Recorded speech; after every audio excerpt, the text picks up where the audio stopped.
Evening all, I'm Caspar. But this evening I'm going to talk about modelling because that's what I've spent most of my working life doing. And no, don't laugh. Come on, I know I'm a bit past my peak, but isn't it obvious that... I'm talking about mathematical modelling. I started out as a mathematician and then went into various areas of engineering. These days I'm actually self-employed and freelance, so I actually do all sorts of bits and bobs. I have been told I shouldn't describe it that way, it should be described as a portfolio, so yes, I do a portfolio of bits and bobs these days. But it's strange how things work out, isn't it? One of the things about me, I'm the archetypal guy who can't say no, otherwise known as a mug. I mean, how else would I have ended up here is the obvious question. But it's true, because I've always been willing to say yes to all sorts of things. It has meant that I've had quite an interesting life, from busking in Seville to teaching English in Greece, none of which are obvious things for a mathematician to end up doing. And I've always felt really lucky. When I first left university as a mathematician, I got a job straight away in Middlesbrough. I was lucky. I'm in it. I'm the lucky mathematician. I remember finding my first place. It was like one wonderful place. I rented a bedsit in Stockton. Well, it turned out it was in the Red Light district of Stockton, but you know that's another story. I thought I was streetwise before that, but you know we always find out we have things to learn along the way. But no, I had a great time in Middlesbrough. I actually worked at Briitsh Steel Technical, and it's there that I learned my trade.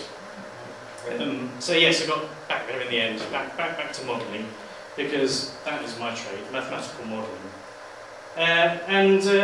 What's been really interesting for me, and a real privilege, having trained as a mathematician, is I've actually been involved in doing real world stuff, actually solving real problems.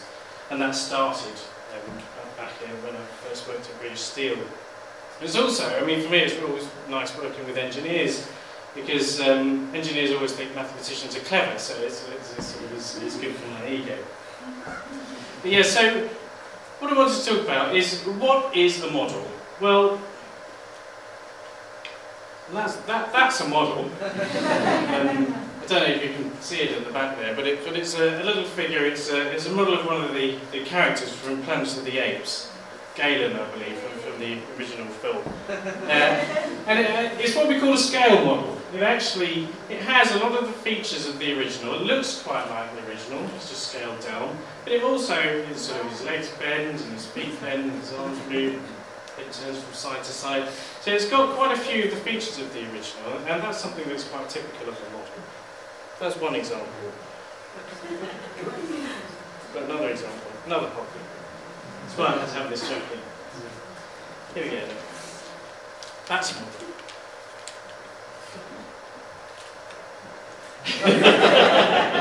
You're supposed to catch it, very good. Yeah, that's, I'm sure it's a familiar one, it's a paper aeroplane. The name says it all, it's an aeroplane made of paper. Now, the features of that are quite different. It doesn't really look much like an aeroplane. But it actually, no, it's alright, you don't have to show it. You can if you like, but no one else weighs stuff, I guess. It has a lot of the features of an aeroplane. Well, the main feature is that it actually flies. It behaves like an aeroplane, and in that way it's actually a better sort of model than the chimpanzee that I showed you earlier. So there, that's what an aeroplane is, that's what a model is. Now, for mathematicians, when the sorts of models we deal with actually try and generate the numbers associated with something real. So that's what we do with numbers. But we deal with what we call governing equations. Most problems in physics and in engineering, there are equations that describe them, and often they can't be solved. Now, yes, the equations are known, the solutions aren't. However, I thought if I'm going to give this talk tonight, obviously I'm not here in front of a bunch of mathematicians, I'm going to follow Stephen Hawking's lead. He actually said that every time you add an equation you halve your audience. So I'm actually not going to include any equations in the hope that none of you are going to walk out So yeah, I thought I'd just talk about one of the things that I've modelled in my career, and that's actually deformation. And yes, I sometimes spoke behind the backs of my colleagues, but that's not what I'm talking about. I'm not talking about slander. I'm actually talking about processes called deformation, which is actually when you change the shape of something. And the sorts of stuff I dealt with are the mixture of elastic and plastic deformation. So I have another prop here. I don't know if you can see that at the back there. It's a rubber band. And sometimes called an elastic band because it actually has what we call elastic behaviour. Elastic behaviour, when I stretch that, it changes shape. When I let go, it returns to its original shape. That's what we call elastic behaviour. Now, if I stretch it far enough, which is always, I don't know if I'm not going to go all the way because it's going to do my thumb, or it's going to hit you over there, neither of which would be a good outcome. But I think you'll know what would happen. If I stretch that far enough, that thing is going to break. What we say is that it yields. It gets past a certain point, and its elastic properties, where it will return, stop functioning properly, and it will actually, this will just snap. So that's my elastic behaviour, and yielding. Now, hold on. There it is. Another property. That was holding me up, by the way. Here, another familiar object. It's just a coat hanger, wire coat hanger. Now this actually exhibits some of that same sort of behaviour, elastic behaviour. If I just put it slightly, it will just return to the shape that it's in already. And I'm sure you've all done that, well, probably not done this one, but you know how this sort of material behaves. However, if I just exert that bit more force, and I pull it a bit harder, it will still deform, but it won't return to its original shape. Now that's actually exhibiting plastic behaviour. So we've actually got those two types of behaviour. This is actually doing both. Now in the sorts of processes that I was modelling when I was at Briitsh Steel, that's exactly the sort of thing. One of the main things that I looked at was rolling. And I don't know if you know what rolling is when you start out with a big slab, you send the thing through rolls and you end up with a rail or an H section that's used in construction, that sort of thing. So those are actually sort of well understood processes, but they're actually really hard to model, and they're really hard to get the models out, the numbers out of.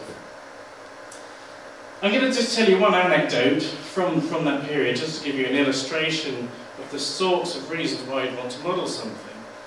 Now, one of the plants at Teesside rolled rails. Now, when the rails come out of the rolling mill, they're about sort of 20 to 30 metres long, and they've got a curvature on them. Now, obviously, what you want is straight rails, you can actually use them. So, there's this guy called Fred, who worked there. He'd been there for 50 years working at Briitsh Steel. Started as an apprentice, he'd been there all his life. He'd been working on this same machine for 35 years. And when a rail came out of the rolling mill, he'd look at it, and you could see it. Close one eye, and he'd do that. And then he'd sort of tilt his head that way, and then close the other eye, and do that. Then he had this little notebook, he had his own notes in it, his little notebook down. Sometimes he'd make the odd note, but usually he'd just flip through it. And then, he goes to this machine, that was at the end of the mill, he'd twiddle all these knobs. There are about 9 knobs, and he'd twiddle all these knobs. And a rail would go into this machine, and it would come out straight. Wonderful. The thing is, of course, Fred retired. Yeah, exactly.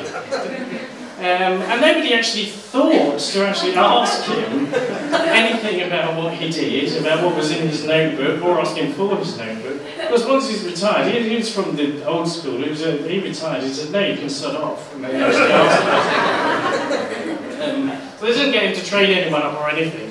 And not only did they not know the settings for this machine, they didn't even know how it worked. So that was the job of the mathematician. So I was brought in to understand the process and to model the process, and hopefully to come up with a solution that would tell them how to get a bloody straight rail. And on that note, I'll say good night. Thank you.